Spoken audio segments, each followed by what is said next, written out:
El occidente colectivo, con Estados Unidos a la cabeza, ha perdido todo su atractivo de cara a las naciones fuera del supuestamente privilegiado club conformado por Washington y sus vasallos. Un club que se está convirtiendo en un auténtico paria internacional en contraste con la creciente alianza entre las potencias emergentes. Se ha llegado a una situación en la que el despectivo calificativo de patio trasero convendría más bien para definir a Estados Unidos y no a Latinoamérica, una región que avanza a pasos agigantados hacia convertirse en uno de los centros de un nuevo mundo multipolar. Incapaz de atraer a Latinoamérica mediante el poder suave, Washington exhibe su último argumento, su poderío militar. En voz clara y a la vez histérica, Estados Unidos amenazó con consecuencias de proporciones bíblicas a las naciones de la región que se atrevan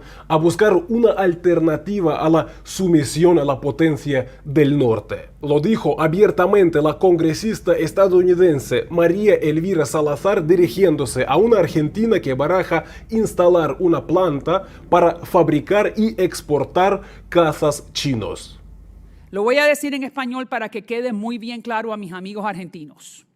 Su presidenta y su presidente está haciendo un pacto con el diablo que puede tener consecuencias de proporciones bíblicas.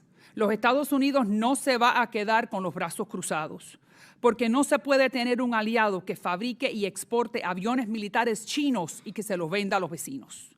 Hay dos mundos, el mundo libre y el mundo de los esclavos. Espero que los argentinos se queden en el mundo libre. Al mismo tiempo, Washington ni siquiera oculta que el único papel que se le permite tener a Latinoamérica es el de un depósito de recursos naturales para las necesidades de Estados Unidos. La general Laura Richardson, jefa del Comando Sur de Estados Unidos, manifestó abiertamente las pretensiones de su país sobre las inmensas reservas de litio, de petróleo y de agua potable que alberga América Latina. En otras palabras, Washington ha pasado a amenazar de muerte a sus vecinos en el continente. Así lo dijo en una entrevista con mi canal mi invitado de hoy, el intelectual argentino Carlos Pereira Mele, director del think tank Dossier Geopolítico. Antes de mirar la entrevista, les invito a que se suscriban a este canal en Víctor Veritas para apoyarme en mi trabajo y para que mi trabajo tenga más sentido y para que tenga más repercusión. Ahora cedo la palabra a Carlos Pereira Mele. Estamos viendo un real descalabro del hegemón. ¿En qué sentido?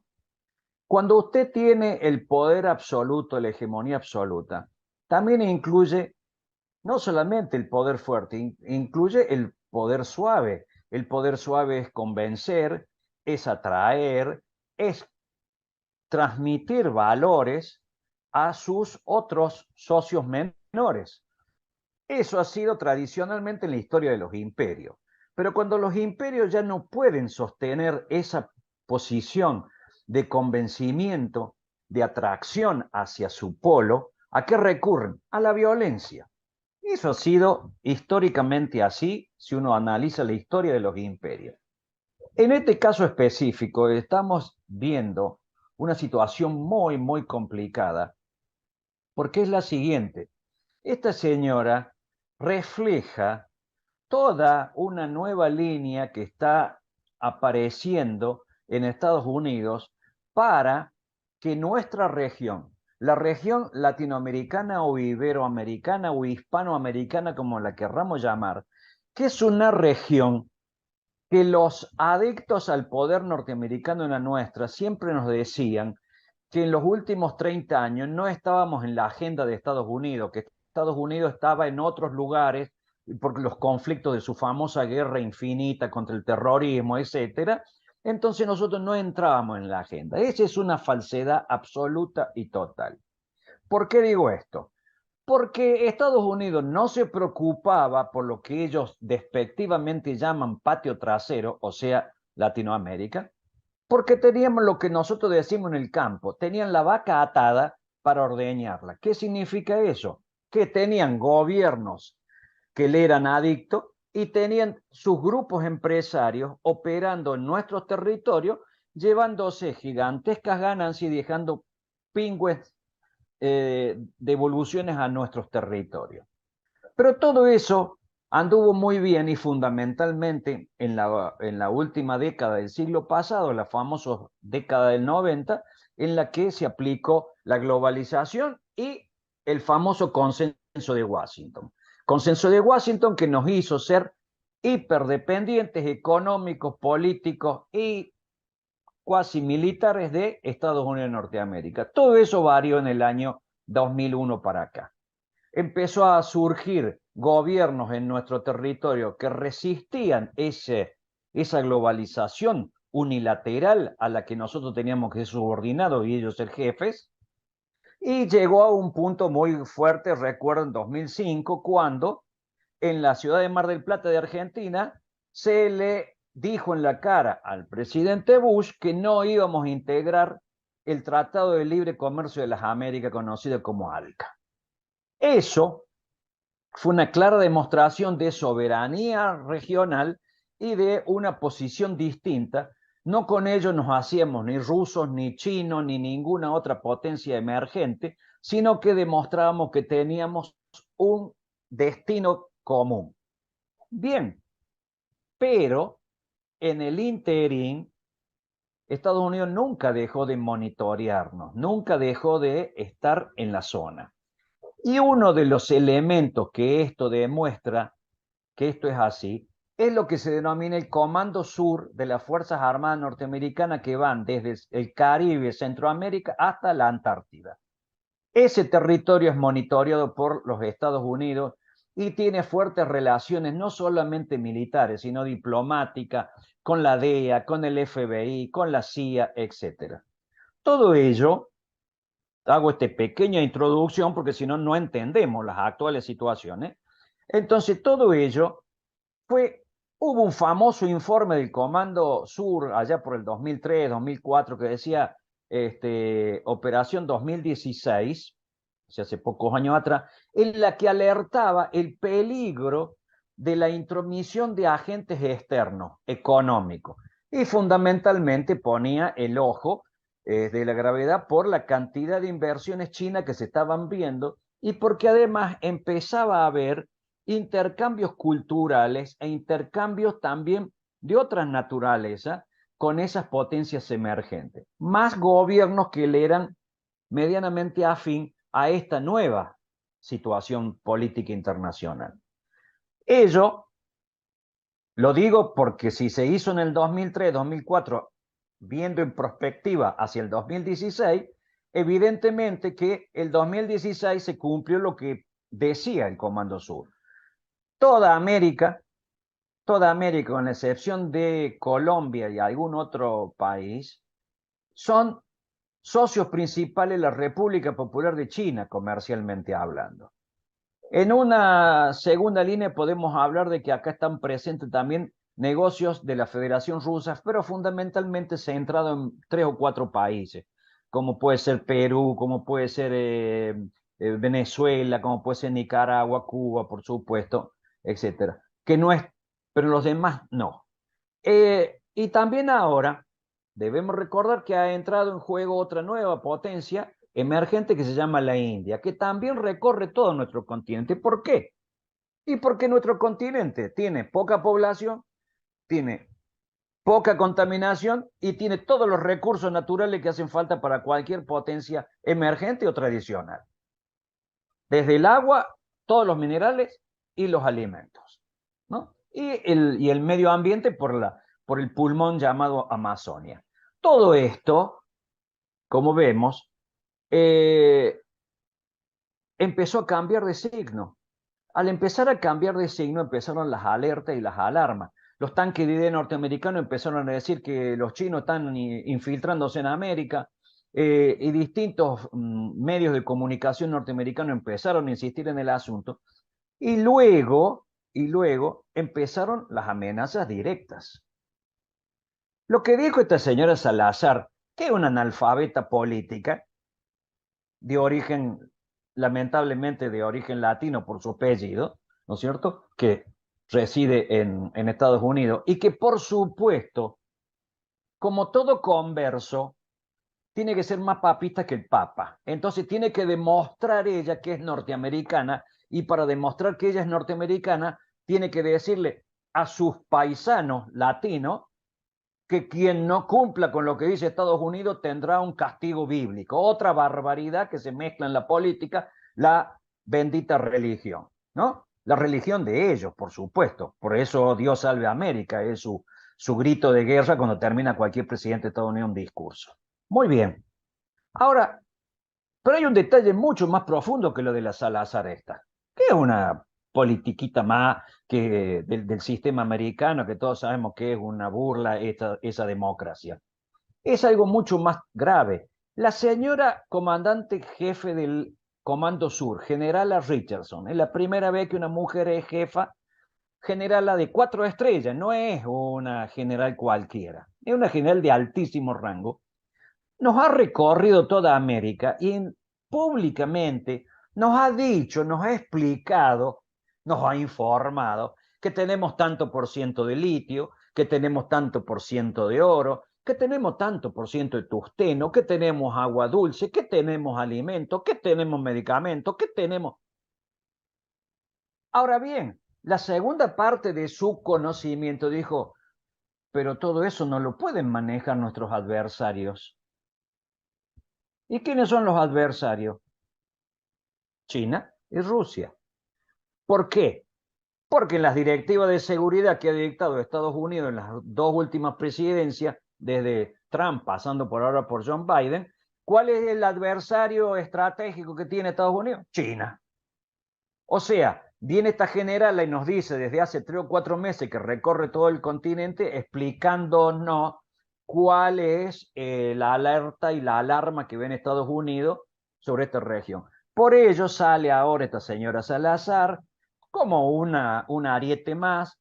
En los últimos días también han salido unos diputados norteamericanos, sí, del Partido Republicano, pidiendo la intervención de las Fuerzas Armadas norteamericanas, en donde en México, porque quieren declarar a los cárteles mexicanos como terrorista internacional tipo ISIS, y de eso operar. O sea, vuelvo al principio de este diálogo que tenemos. Han perdido el poder suave, el poder de convicción, el poder de atracción, el poder de convencimiento, y ahora recurren al poder de la dureza, de la firmeza y de la mano militar. Ustedes hacen esto y si no, les cae una maldición bíblica que va a ser un grupo de B-52 bombardeándole alguna ciudad, o le vamos a motorizar, lo cual no está fuera de ningún radar hoy en día geopolítico, alguna situación interna complicada. Le vamos a causar problemas con la herramienta que disponemos en este momento, que se llama el narcotráfico. Atención, porque no hay narcotráfico sin complicidad de un Estado importante y en el Estado donde operan, la coparticipación de políticos, la justicia, las fuerzas de seguridad y el empresariado junto con los bancos donde se lava ese gigantesco o esa gigantesca masa de dinero. O sea, atención, porque tenemos muchas otras alternativas que también nos pueden suceder después de estas amenazas que se nos dice a la cara y sin ningún descaro, ¿no es cierto?, sin ningún ponerse colorado nadie.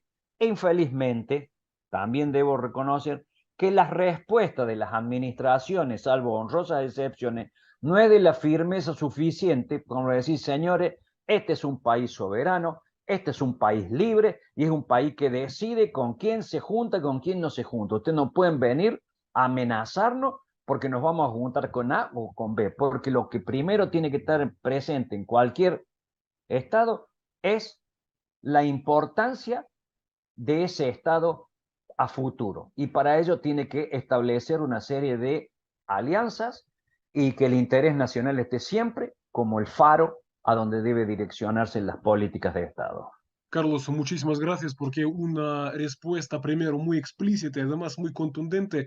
Yo además le agradezco por mencionar el caso de la señora Richardson, esa militar norteamericana, porque usted ha explicado claramente que cuando ella manifestó abiertamente las pretensiones de Estados Unidos por los recursos, riquísimos recursos de Latinoamérica, que esto, digamos, no era coincidencia, que estas palabras no le saltaron por casualidad, sino que esto se dijo a conciencia y estas palabras constituyeron una amenaza abierta. Es lo que yo escuché de sus palabras. Esto es así, pero estamos viendo que es toda como una línea argumental que se está poniendo en marcha y se está poniendo en práctica y luego es repetido por quienes. Por los grandes medios de desinformación y confusión llamados medios masivos de comunicación que se dice. Y a través de esos medios, entonces la gente, la población, ¿qué se le introduce? El pánico y el miedo, ¿no es cierto? El pánico y el miedo dice, hoy si se enojan los norteamericanos, ¿qué vamos a hacer nosotros? Y no, no vamos a hacer, y señores, ¿con quién negociamos? ¿Los norteamericanos nos compran los productos? No. ¿Los norteamericanos nos venden los productos que nosotros queremos? No. ¿Qué nos venden los chinos? Ah, entonces vamos a hacer negocio con los norteamericanos, que no nos sirve para nada. Es que más, somos contradictorios porque los norteamericanos producen los mismos alimentos que nosotros producen o tienen las mismas capacidades industriales que tienen muchos países de América Latina, por lo tanto es contradictorio llegar a acuerdos previos. Ese es un tema muy, muy importante que debe ser tenido en cuenta por las dirigencias latinoamericanas para entender que tenemos que tener objetivos claros para poder desarrollarnos, porque si no volvemos a caer en el viejo modelo, que fue un modelo explotador, que fue el colonial español, que se sacó todo de acá, luego vino el neocolonial inglés, fuimos semicolonia y también vivieron de todos nuestros recursos, y luego después de la Segunda Guerra Mundial vino todo este proceso de área de influencia que se alcanzó en Yalta en los años 45, en el que América era para los americanos. O sea, estamos viviendo la versión reformada de la famosa doctrina Monroe del año 1824, cuando dijeron América para los americanos. Entiéndase que cuando se dice América, se dice Estados Unidos de Norteamérica, no nosotros, porque yo también soy americano como cualquier peruano, ecuatoriano, nicaragüense o mexicano. Pero para ellos, América son ellos se han arrogado el título de americano, los demás somos hispanos, no sabemos qué viene a hacer para ellos eso. Carlos, muchísimas gracias. Ahora, otra pregunta que quería hacerle, Sí. porque ¿qué es lo que estamos observando? Estados Unidos diciendo abiertamente que, por ejemplo, en este caso en particular, Argentina no tiene ningún derecho a decidir, por ejemplo, a quién comprar casas, con quién comerciar, con quién tener relaciones. Y Estados Unidos dice, en caso de que desobedezca Argentina, van a tener consecuencias de proporciones bíblicas. Al mismo tiempo, ¿qué es lo que estamos viendo? Estados Unidos está en Ucrania, a pesar de que siguen, digamos, insistiendo de que ni Estados Unidos ni la OTAN no están ahí, pero obviamente ahí están matando a los rusos con armas norteamericanas, algo acompañado con instructores norteamericanos sobre el terreno, y además estos misiles, por si acaso, quiero decir a la gente, que están guiados por los datos satelitales proporcionados también por Estados Unidos. Pero bien, ¿por qué Estados Unidos está en Ucrania, según sus propias palabras?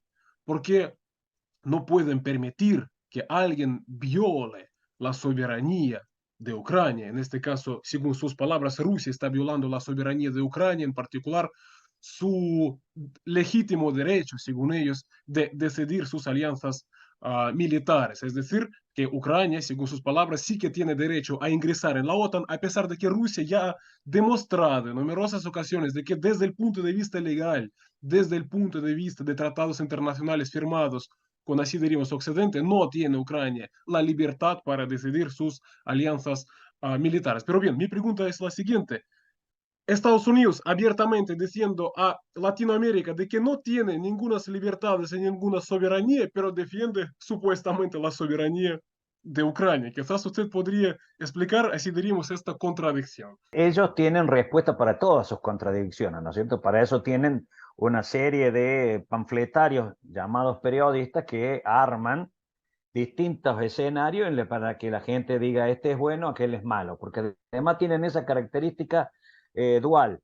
Hay malos de maldad absoluta y buenos que prácticamente son santos, ¿no? Bueno, ese es el método. Bien, han transformado un personaje de cuarta categoría, un cómico, en un héroe mundial llamado Zelensky, y que a su vez este personaje es responsable de cientos de muertes y de asesinatos de su propia población. Porque antes de la operación militar especial rusa, los ucranianos eran asesinados por tropas ucranianas. Me refiero a los habitantes del Donbass, ¿no es cierto? Y bueno, y sin embargo, en esos momentos alguna prensa hablaba de que había grupos neonazis que se integraban a las Fuerzas Armadas ucranianas, iban y cometían crímenes de lesa humanidad en el Donbass, etcétera. Está documentado por las Naciones Unidas, etcétera. Pero eso fue rápidamente disuelto en la opinión pública porque rápidamente llegó una lluvia increíble propagandística que ha puesto, vuelvo a decir, blanco sobre negro. Estos son los malos, estos son los buenísimos. Y la verdad que la película no es así. El conflicto actual del Donbass hay que buscarlo muchísimos años atrás. Muchísimos años atrás. Hay que remontarse a la disolución de la Unión Soviética. Ahí podemos encontrar realmente el principio del hilo. Ahí, por eso me había confundido de apellido, Brzezinski, asesor de seguridad norteamericano, dijo que lo importante para derrotar a Rusia era causarle la desestabilización en Ucrania. Lo dijo en la década del 90.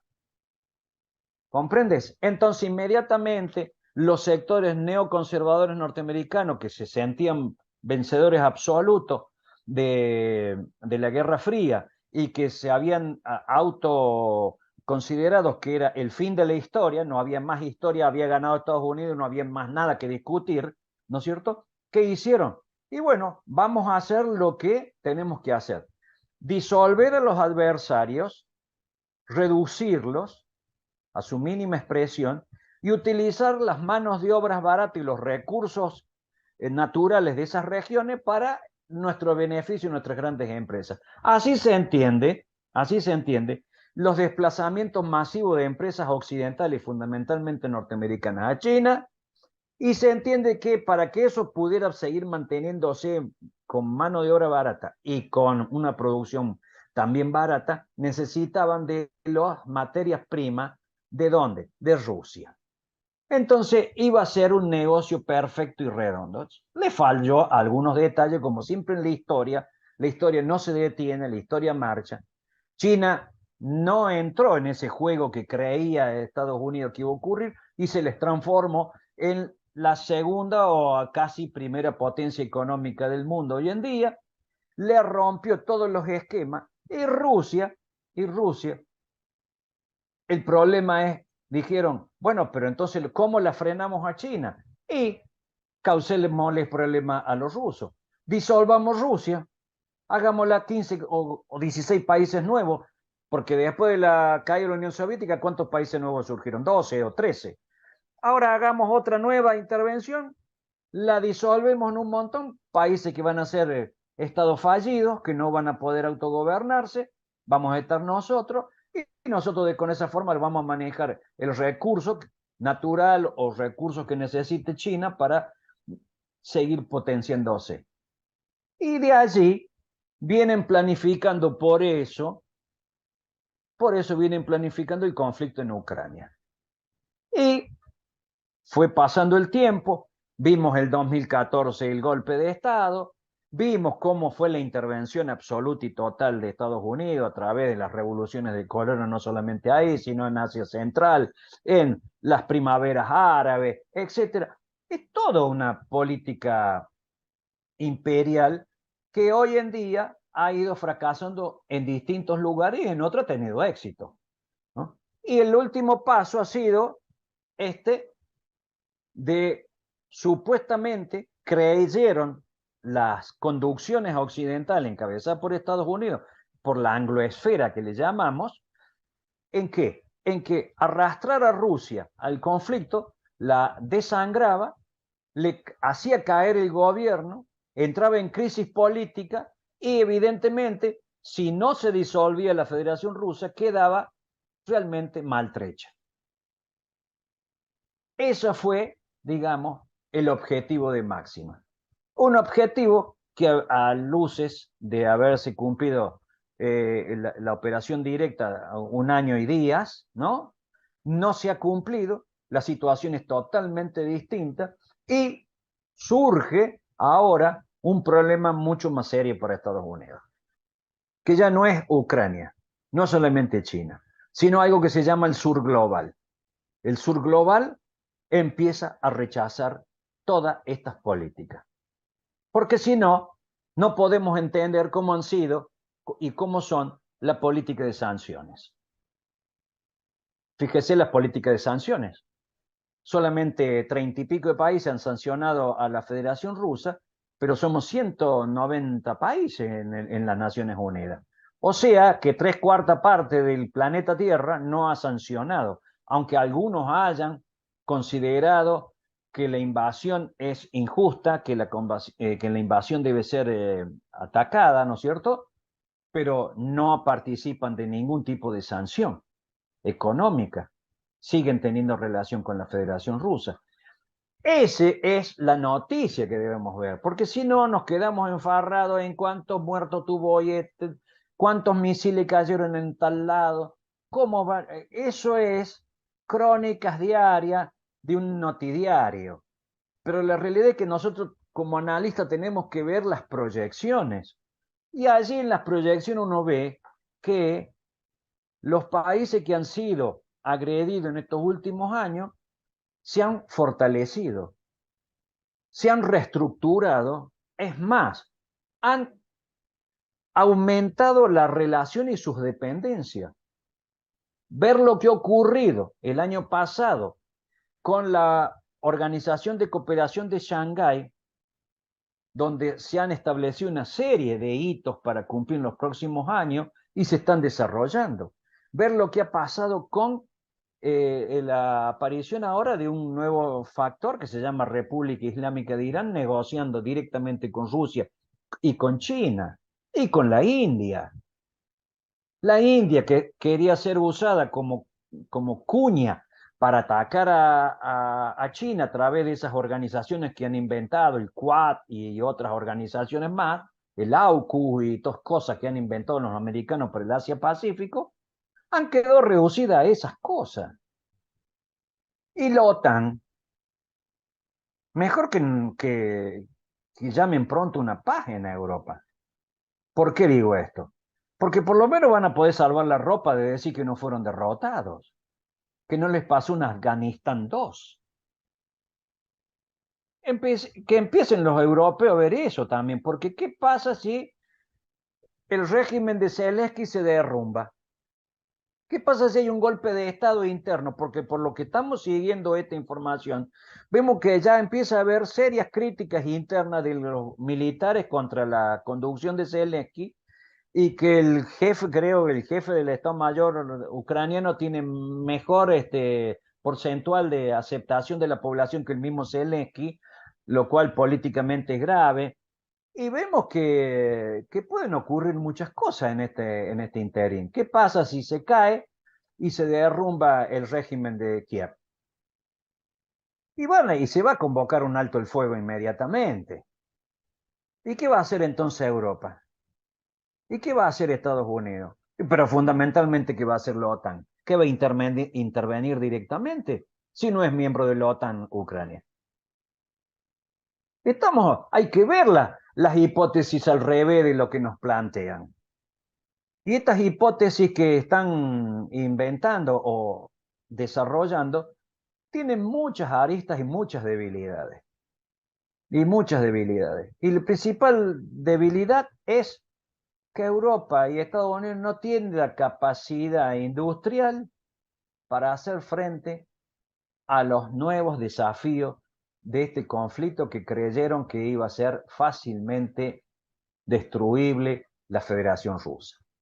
Están viendo que sus industrias no están a la altura de lo que debían estar, que no tienen capacidad productiva para ponerla en marcha. Pasarán 1 o 2 años y en el interín, con casi seguridad, el pobre pueblo ucraniano sangrará para felicidad de los complejos industriales europeos y norteamericanos. Estimados amigos, creo que poco se puede añadir a lo dicho por Carlos Pereira Mele. Me parece que se trata de un análisis contundente y personalmente coincido con cada palabra articulada por mi invitado de hoy. Vuelvo a invitar a ustedes a que se suscriban a este canal Invictor Veritas. Para mí es muy importante para tener claro de que lo que estoy haciendo no lo estoy haciendo en vano. Es decir, que este trabajo tiene sentido y tiene repercusión. Muchas gracias a ustedes. Y otra cosa importante, también les pido que se suscriban a mi canal de Telegram. Yo voy a dejar el enlace en el primer comentario. También es importante para evitar la censura occidental en caso de que bloqueen este canal en YouTube. Muchas gracias a ustedes y les prometo nuevos informes verdaderamente interesantes. Soy Elma Hilario, directora del canal Perú Camachi Prensa Alternativa. Si te gustó el video, regálame un me gusta. También puedes suscribirte al canal y activar la campana de notificaciones. Si te gustaría apoyar al canal, puedes hacerlo a través de Yape, PayPal, Western Union. Lo que hagamos hoy tendrá eco en la eternidad. Ñuqanchis ruwasqanchis kunan uyarikunqa hanaq pachapi.